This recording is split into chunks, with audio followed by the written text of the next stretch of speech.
What's going on, everyone? Welcome back to another podcast. I had no idea, brought to you by the one and only Landlocked Entertainment. Today, we're switching it up again. This is one of the, I think, second or third times that I've ran a podcast in the car. But just to give you all a quick backstory, we're in the car because we're currently going down to Texas. So I thought this would be a great time. This is Aiden, A1, What's good? A lot of different names goes by. But we ran one before, but I didn't end up uploading it, so we're running it back. Yeah, we gonna get this one right. So welcome, bro. Appreciate you. Appreciate it. It's been a long time, bro. Long time coming. I feel like we had a good interview the first time, but audio got corrupted, so it's all good. It was a good one too, especially because that was the first time that we'd actually sat down. Yeah, for real. And really had the opportunity to have a conversation together. That was longer than just a few minutes. Yep. So to start it out, bro, is there a moment in your life that you want to talk about that's been a challenge, that's been a struggle, and you were able to overcome it, and how you were able to overcome it?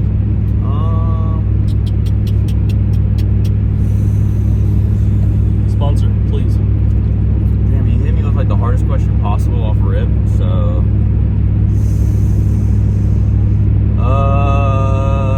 like the hardest thing I had to overcome. Not necessarily the hardest, just a challenging event in your life. It could be anything. I guess like the one currently I'm like focused on is like becoming a father. I think that's like the biggest thing. Yeah. So I became a father like a year and a half ago, and thank you.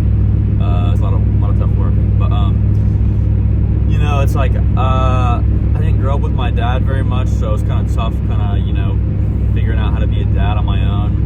Luckily, I had some family to help, but I think that's probably like the hardest thing, just kind of like switching my lifestyle and like catering it more like towards my kid now. Right. It's like back then, like early 20s, whatever, I'm not having fun, but now I'm 25, so it's like I got a kid, trying to start a family, trying to like lock in.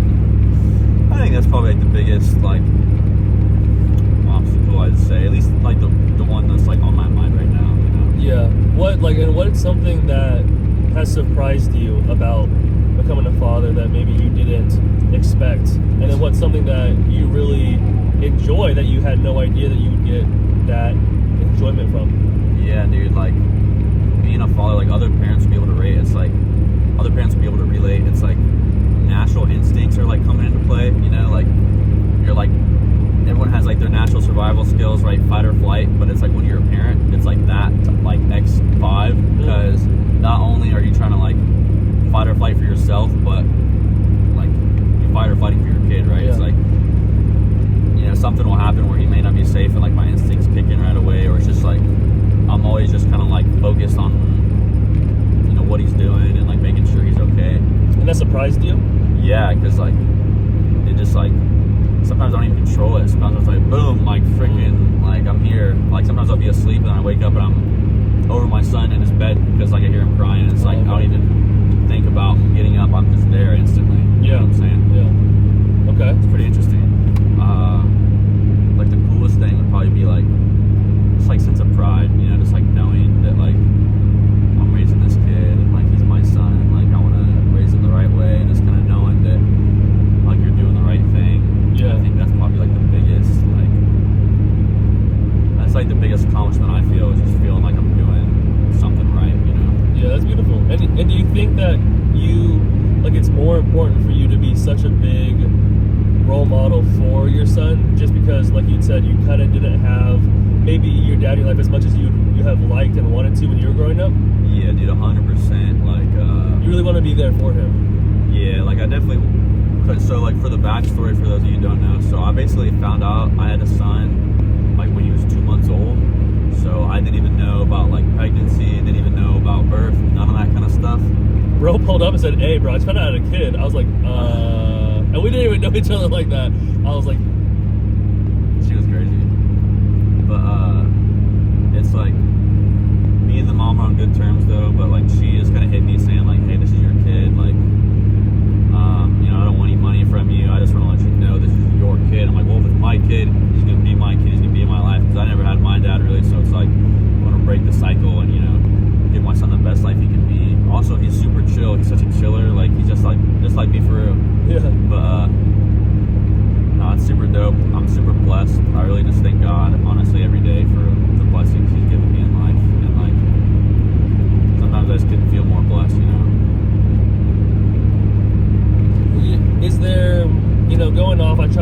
lot about, men's mental health, traumas, relationships. Is there a relationship or a friendship, anything of that caliber that you've had to go through that was challenging, that you were able to either overcome, you were able to come to terms with, you were able to, maybe it was a mutual, ending or a pause to a certain ship? Yeah, I know what you're saying. I'd say 100%, bro. Like, so the girl I was dating right before I found out I had a kid, that girl is different than the mother of my child, right? And so my ex-girlfriend, she actually, I'm not trying to put her on blast or anything, but she actually wanted me to get a vasectomy. And I was just not about that. Like, I was 23, I'm trying to have kids. Like, I've always wanted kids. And so we literally had to break up over, like, the main fact of wanting to have kids versus not. And so I've always wanted to have kids. So, like, when I found out I had a kid 2 months later after I broke up with a girl for not wanting to have kids, it was kind of like a mind bender, just kind of like, I don't know, it's very interesting. Does your ex know you have a kid? Yeah, she knows, but the thing is, like I said, I'm not trying to put her on blast or air her out. The only thing that sucked is that she thought that I was lying to her about it and that I knew about it, but I actually had no idea about it. And so that's the only thing that sucked, because like I don't think I have the capacity in me to date a woman for all this time and have another girl pregnant and then lie to her. Like, I'm not. Yeah. I don't know, but.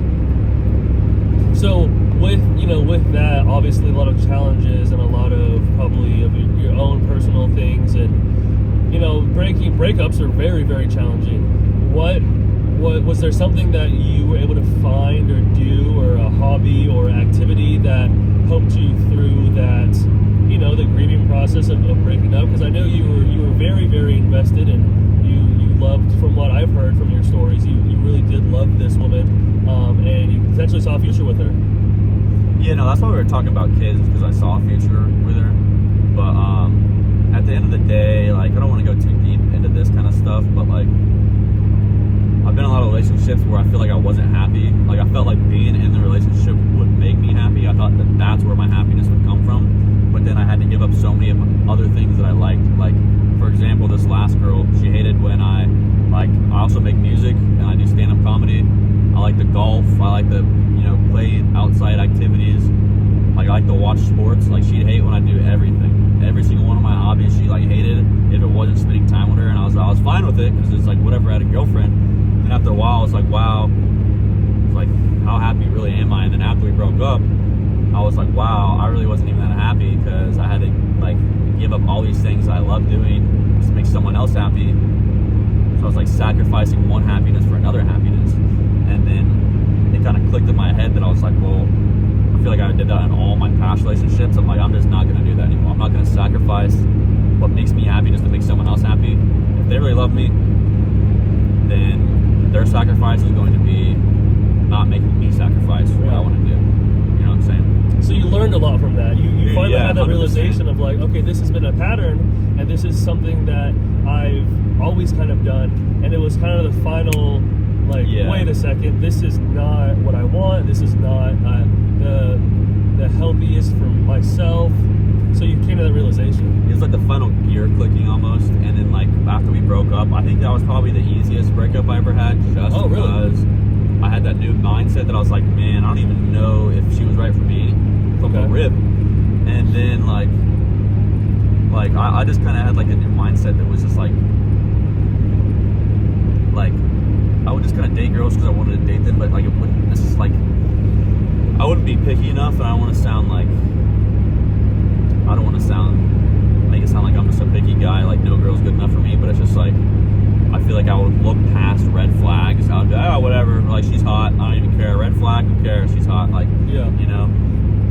now it's I'm more methodical, and I haven't had a girlfriend since then. But it's because I'm laser focused on what I know I want, and it's also I don't want to jump into something that I know is not going to last, because I don't want to have to do that whole wishy-washy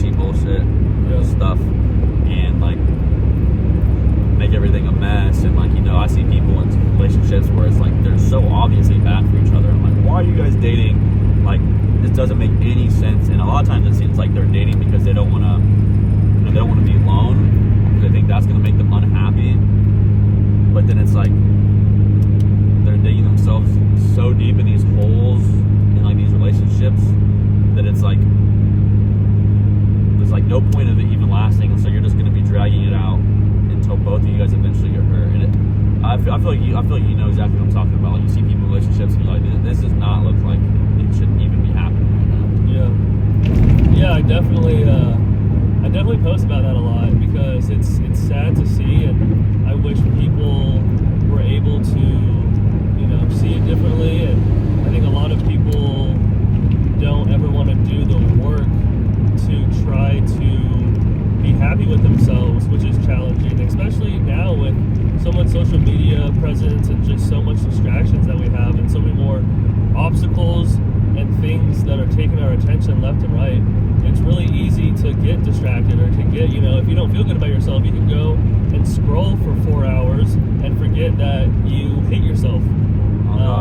Yeah, it's really unfortunate, and I think a lot of people think, okay, well, someone's going to make me happy, but in my opinion, I think the only person that can truly make yourself happy is yourself, and true happiness comes from within. So that's facts. It's unfortunate, but I think what I try to do is I just try to show and lead by example in that way, and try to show that I have a lot of self-love, and hopefully people can understand that. And if anyone ever asks, I always tell them, but I don't tell anyone how to live their life. Yeah, I feel like you definitely have a good point there, because I think like I wasn't really like happy with like who I was. Like, there's a lot of things about myself that I was like self-conscious about, and these girls are like, dookie. Oh man. And it's like when you get a girl telling you like none of those things matter, blah blah blah, like you're fine, like it's like, you feel good. But then it's like after we broke up, I was like, okay, if I want to get the girl that I want, I have to be the man that I want to be. It's like I have to turn myself into the man that gets the girl that I want. There you go. And it's like I feel like I've slowly been doing that all throughout my adult relationships. Yeah. And like I feel like I've taken a little piece from each thing that has helped me like change as a man and grow as a man. Yeah. And like, I mean, I still got a lot more growing to do, don't get me wrong, but I feel like, especially with that last one, it taught me enough where I was like, okay, now I realize I got to work on myself, and then see what happens next. Because like whenever I have a girlfriend, usually I'll like look for a girlfriend. I'm looking, and so now I'm not looking. I'm looking within, and I hope that mirror is shiny enough that someone else sees the reflection back out. Yeah, I used to be a big looks over personality, and then I remember the first time when I was in college, I switched it up, and it was a surreal moment because I finally chose and put somebody's heart and soul before the physical aspect of them, and it was a game changer for me, and it just led me to a whole new insight. Yeah. So, what's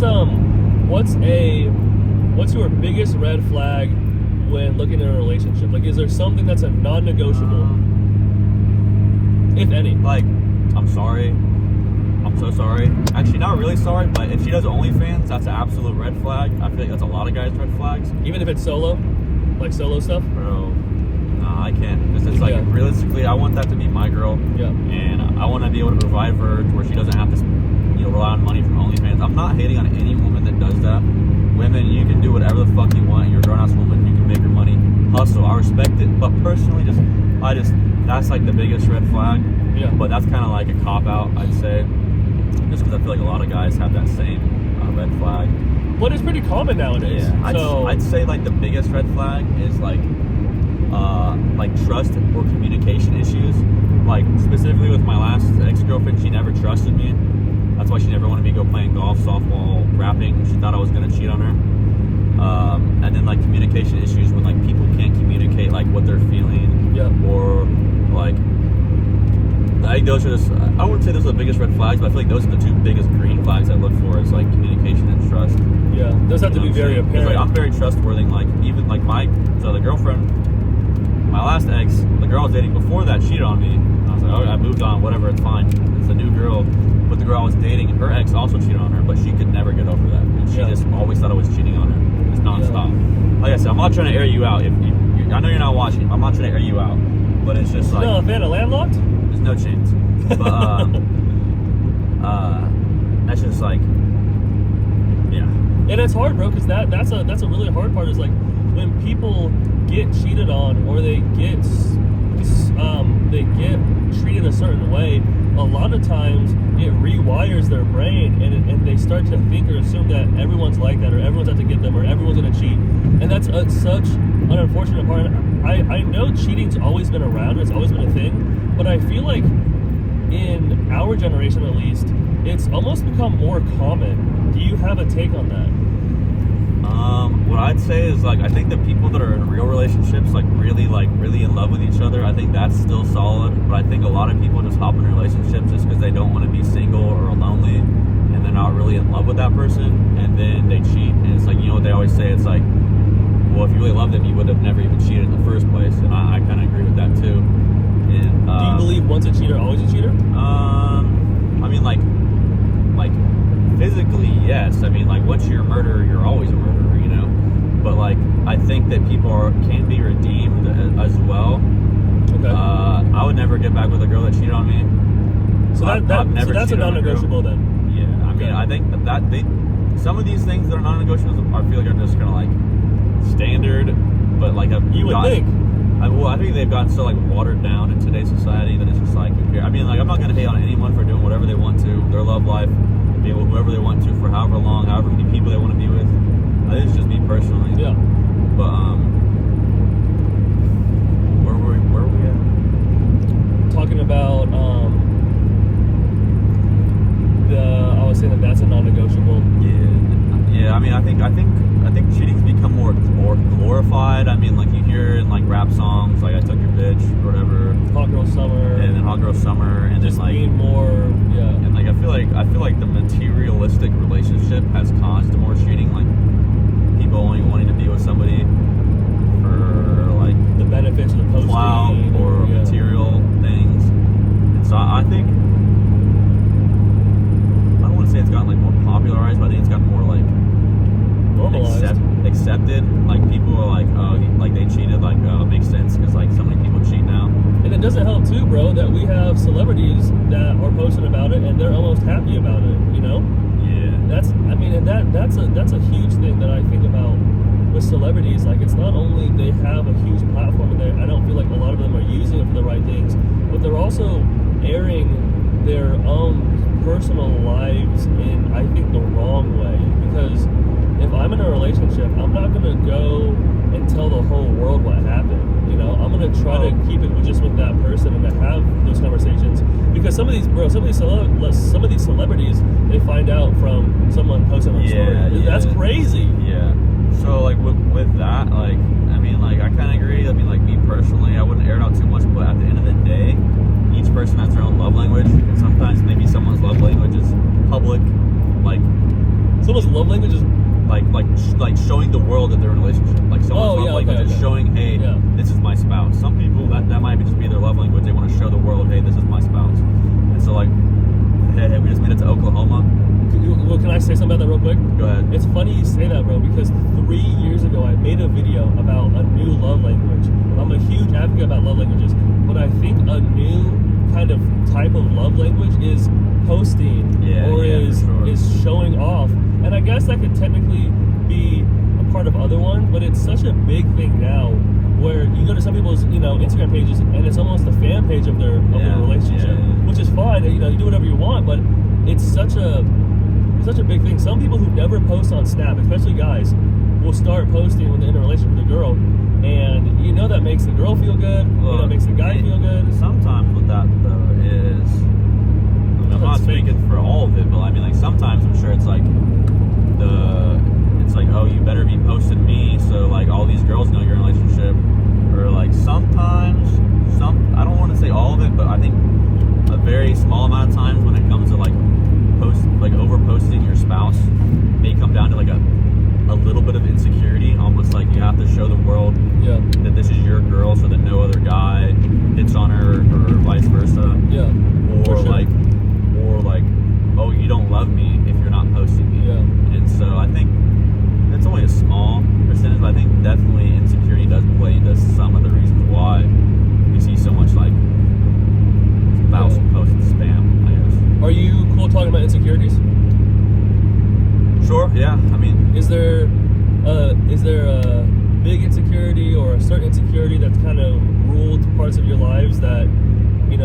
sharing about?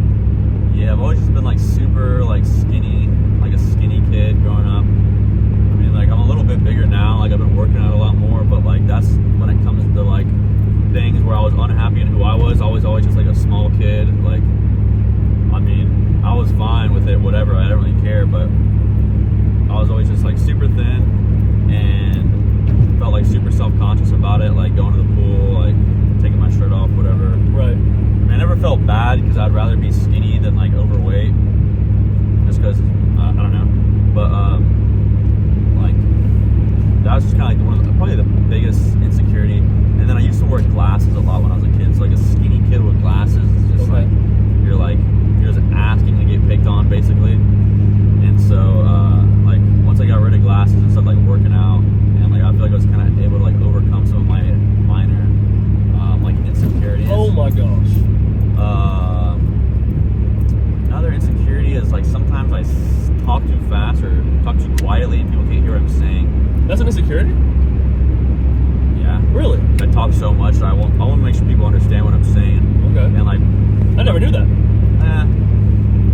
like it's not as bad anymore because I try, but like back in the day I used to like back in like high school I used to like mumble a lot and like talk under my breath and like would talk very loud. People were like, what are you saying, bro? But now I feel like I talk well.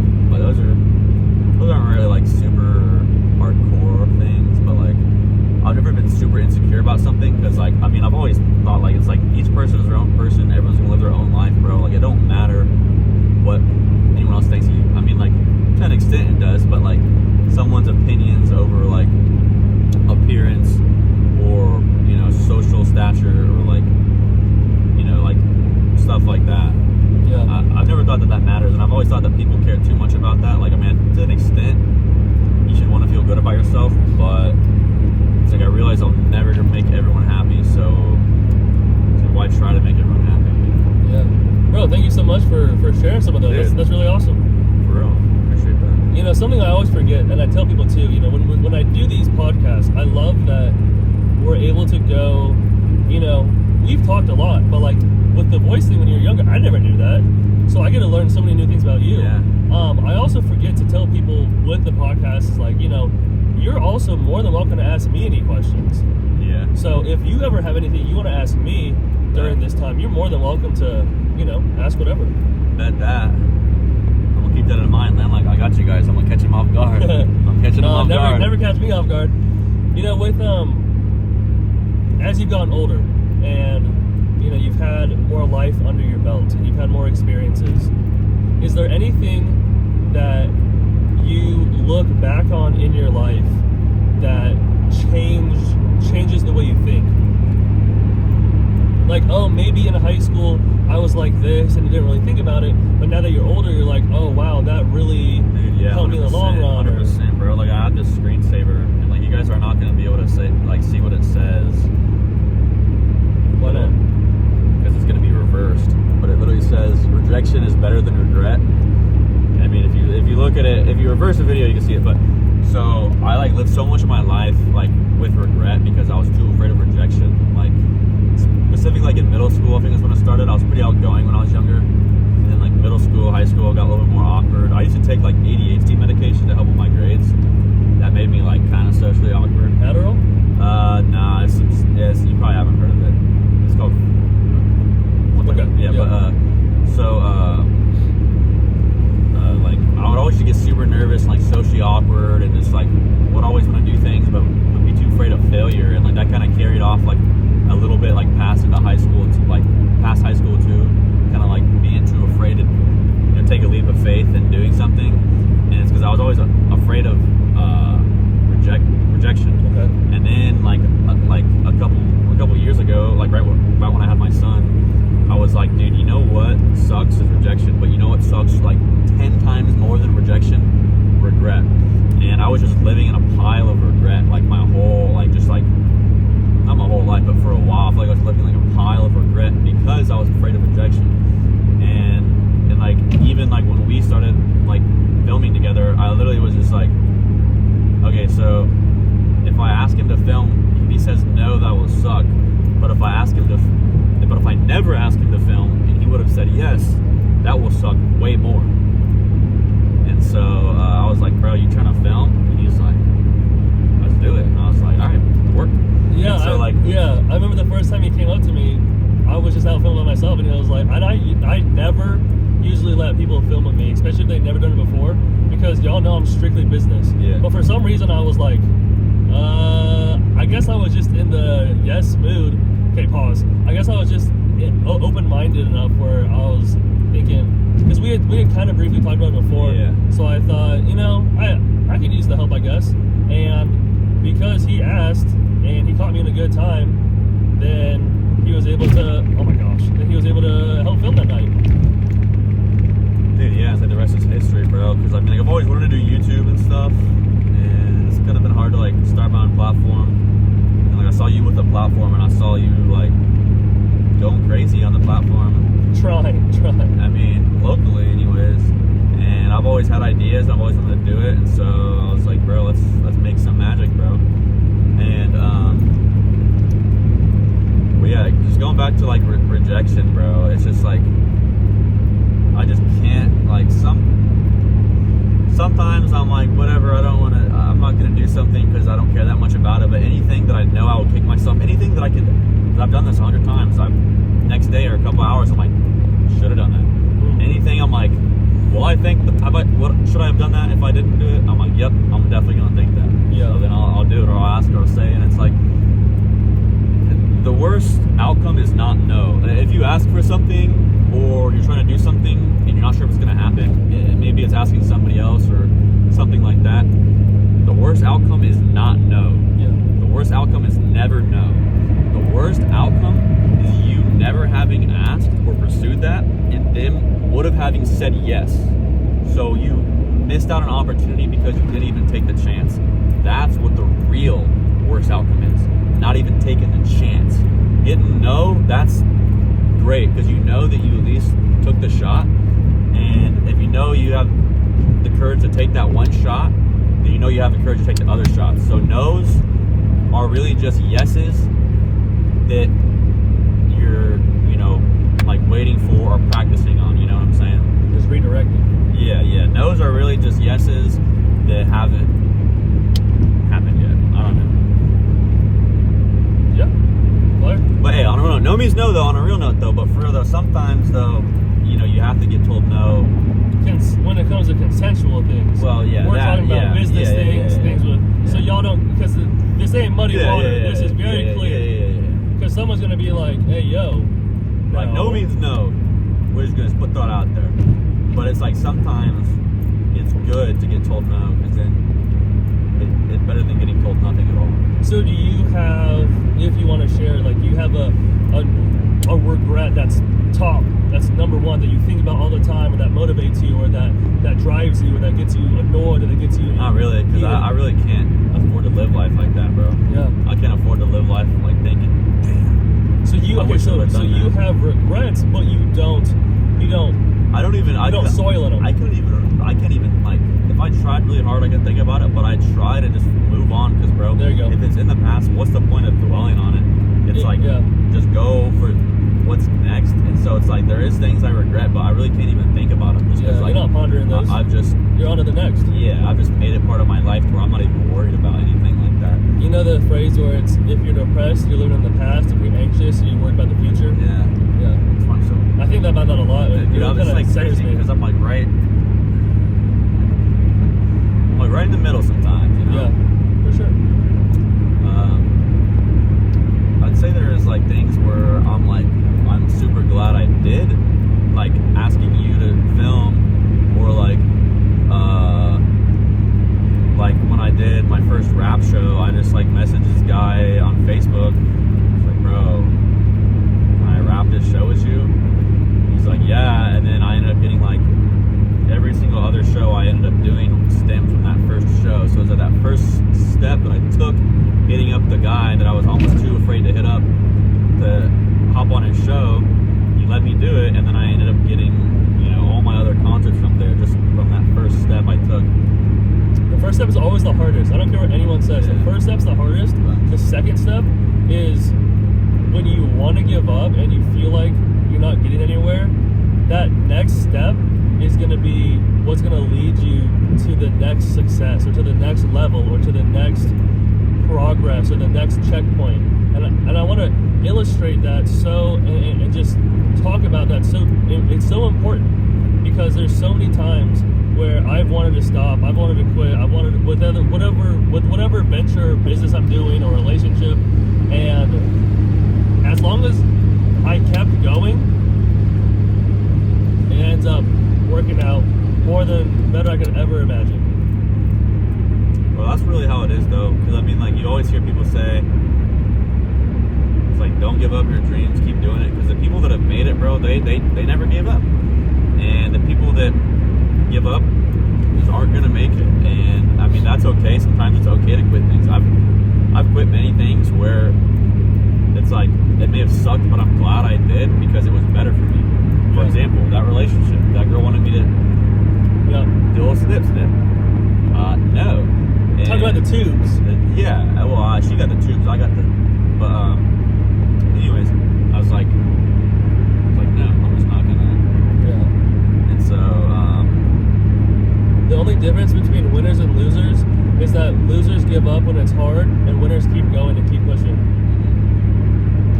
And it's like, I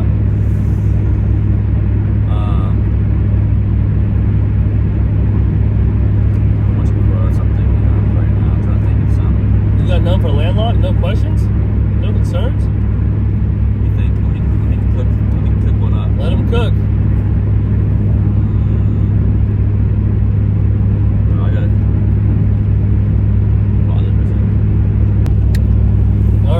Intermission, we're back. Had to get gas. Okay, so Nick, I got a question for you. What's up? Told you guys I'd get you. Okay, so we talked a lot about like my past relationships, and you kind of touched on like your past relationship.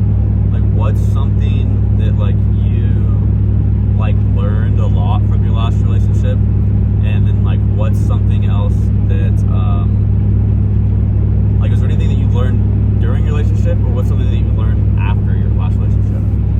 Yeah, that's a good question. I think I learned that there's a lot of things that I don't do and I don't participate in my personal life. You know, everyone knows that I'm sober. So I was, with someone who lived a different lifestyle, and I realized after we were broken up that even though I wasn't consuming that stuff physically, I still was allowing it in my life. So it still was affecting me in a way. And it had a really big impact on me because, it kind of goes against my morals because I don't do that stuff. But then having it and allowing it and being around it and being with someone who did indulge in things that I personally don't do, it was hard because it was a hard. I wasn't mentally strong enough, and I didn't have that mental toughness. And I've talked about this before, but that past relationship, it was such a great way for my past insecurities to flourish. It was just a big smack Band-Aid over, and it filled so many voids and so many shoes of insecurities that I've had for such a long time. So then coming out of the relationship, I not only had to realize who I was, but get back to who I was, because I had changed so much because I was allowing that kind of behavior and that kind of nonsense that I don't participate in. So it was a huge learning curve. And I also learned in my past two relationships, it was beautiful because they taught me how not to be treated. There you go. I like that.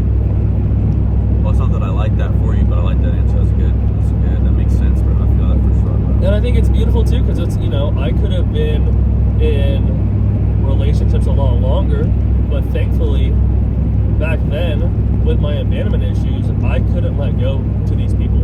And that's something I've had to really work on this past 2 years with other relationships and other friendships that are ending. And it's just the sad truth is that if they wouldn't have ended it, then I would not back then have been able to. You wouldn't have had the strength to cut off your own arm to save the rest of your body. Yeah, so I'm thankful grateful that they ended it. Yeah, I kind of feel that too. I mean, like, she had to go cheat on me, and then it was like after we were done, I was like, damn, she was really good for me anyways. So then it's like, then you see all those like red flags that you were, missing before. Yeah. Like it's like I can see clearly now the rain is gone. Hindsight's 2020. There's a lot of reflection I got to do once I was out of it because I got to see from a different perspective. I got to see out looking in instead of me being in trying to look in. Dude, for real. Yeah, that's the thing with like you said, like relationships these days. I feel like a lot of people are just too afraid of loss, and they don't. Too afraid of that big loss, right? Like you were too afraid of that big loss, but you didn't realize that you were losing a little part of yourself every single day. Yeah. And because you're afraid that big loss would be the last straw, but in reality, she was slowly whittling away the fibers until there was nothing left. And I was also changing myself slowly. That's good. To be more of, I had a really bad problem with falling in love with the idea of someone and their potential. And I do this even with certain friendships. So I have to be really cautious and careful because I see how great people can be. I see how if they would just landlock in, if they would just focus, if they would just work on themselves, how amazing and how beautiful and how much they can flourish and blossom as a person, as a human, and to have a better life. But it tears me apart when I see them throwing it away, and there's so much potential, and it's hard. So I think that's another reason why it was hard for me to leave too, because I wanted to help. I wanted to be able to be someone in their life that would help them become the best version of themselves, when most of the times they didn't want to be. Fair enough. That's a good point you bring. But I know there's a lot of stuff I've told you about some of the past relationships that I'm not gonna say right now. I might say later, but a lot of things was pretty whack. Yeah, bro. But that's okay. I don't have, I hope all of my exes are doing well. Even the ones that cheated and even the ones that lied. And, it'll just be a fun speech when I accept awards and say, shout out to all the haters. For real. Shout out to the ones that didn't believe. You could be sitting down there. Bro, a lot of times I don't even try to think about the haters. I just try to think. I feel like the biggest obstacle I've faced in my life has just been like myself. It's like I feel like I'm really good at not letting anyone else put me down, but I'm really bad at letting myself put myself down. And I don't know, that's just kind of my 2 cents on that. Yeah, I think it's kind of funny. I think we're kind of opposite in that way, where I really don't give a damn what anyone thinks of me, but I've just always had so much hate my way, and I didn't realize it until I was older, where it's, I exude so much energy. I'm just so 100% myself, and people are pressed by that. And that's one thing too, where it's hard, because wherever I'm at, bro, a lot of the times, sometimes girls want to be with me for the wrong reason, because they're like, oh, they want to fit that image, or they want to be a part of. And it's even harder, as my channel gets bigger and as the social media grows. 5K coming soon. If not, by the time this video is released, man. So it's, it makes it a bit difficult, but at the end of the day, it is what it is, and that's why it'd be clutch if the universe sent me a lady sooner than when I'm up. Because when I'm up, it's going to be a lot more navigating of, okay, are you here for the money? Are you here for the clout? Are you here for the fame? Are you here for the perks? Are you here for the XYZ? I feel that. I also feel like I've always sought out a girl, and I've always wanted to have this, but then I'm at the point where it's like I don't even care if it's before or after I make it. I just care that it's the right one. Like if I have to wait if I don't get exposed to the right woman until after I make it, that's fine. It's like, or if I find someone before, that's totally fine. But that makes a lot of sense. You don't want a gold digger or a clout chaser or a herder or anything like that. But I think it's just so tricky. And I think you do a really, really, probably better than most people I know. You do a really good job of staying true to yourself and being you. Thanks. And so I feel like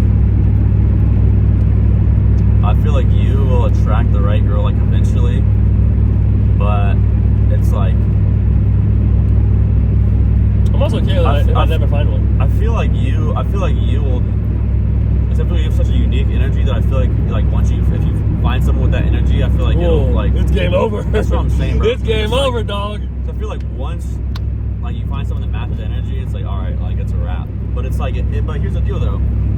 Look, like it's like I do want a girl though that does support all my hobbies, like doing stand-up comedy, making rap music, doing YouTube videos. I want a girl that supports that. Not saying that she just wants to be with me because of that, but I've been in situations where my previous relationships, they did not support that. And so it was like, you know, what am I just going to give up all the things I love or, you know? And so it's like, the one thing that I think is key for you though, is you have to find a girl that supports it. It's not like she's like only about Landlocked, but you have to find a girl that supports, like is 100% supportive of that. And it's not just because it's Landlocked, but it's supportive of you living your dream, doing what you want to do. That's really, I think that's like the biggest key. I mean, I tell people now, you know, Landlocked comes first. My businesses come first. You'll be the first person in my life, but you're not coming before my business. You're not becoming, you know, I used to put women above and before my dreams. So, you know, and that, bro, that's the craziest thing. If the universe sends me a girl, a woman that has the same type of energy, that's like high off life, they don't have to be sober, but someone that doesn't need to, you know, always go out or always get high or always vape, whatever it is, always be on, you know, some mushroom or something. Whatever. Bro, I can't even fathom what that would look like and how, bro, I call it my head highs. I'd probably be head high so much, and I'd be on a whole different gear. Like, I'd be on a whole nother level. Fire. But hey, that's gonna do it for this one, y'all. I appreciate y'all. Make sure if y'all have any comments, questions, as always, leave them in the comments below, please. A1, appreciate you, dog. Hi, boy. Appreciate you. And again, this has been another episode of I Had No Idea podcast, brought to you by the one and only Landlocked Entertainment. Make sure you'll like, comment, subscribe. Kindness, just because. Peace and love. I'm out, y'all. Peace.